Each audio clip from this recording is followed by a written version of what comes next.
Okay, so we've been asked a couple of times by complete beginners how we rebuild a Pyraminx if it looks like this. Some people have had their Pyraminx pop and they can't figure out how to put it back together. So the easiest method, I would say, is to look at any of the tips. So let's use this tip for an example. The colours on it are red, blue and yellow. All we want to do is figure out which colour is on our Pyraminx that is not on this tip. And for this example, it's green. We've got blue, red, yellow, which means green is got to be on the bottom face. So let's just rotate all of the green so it's on the bottom face. And that will give us this sort of half semi-solved Pyraminx, which actually looks really cool.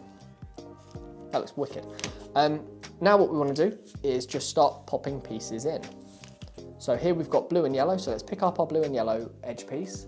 We want to rotate the top tip, like, I don't even know what degree this would be. Is that like 30 degrees? I guess that's 60, maybe 30 degrees. Just so it's like this, it's just so it's offset half and half, and it should push in quite nicely. So now we've got the blue and red piece, making sure we always rotate 30 degrees, or whatever degree that might be. We'll put that edge piece in. And again, we've got yellow and red. So rotate,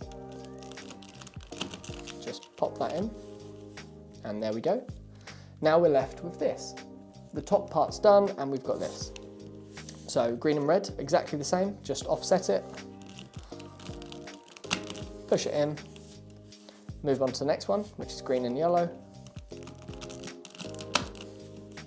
And the last one is blue and green. Now, if you've got an older Pyraminx, it might be a little bit tight. If you've got a newer Pyraminx, they're always a little bit looser. It's always good just to give it a little go once you've built it, just to make sure there's no catching. My fingers are really looby. But yeah, that is how you rebuild a Pyraminx, guys. The video is like not even 3 minutes long, so it's super simple. And there we go, that is how you rebuild a Pyraminx, guys. Just in case we ever have a message in the future, we can send people over to this video.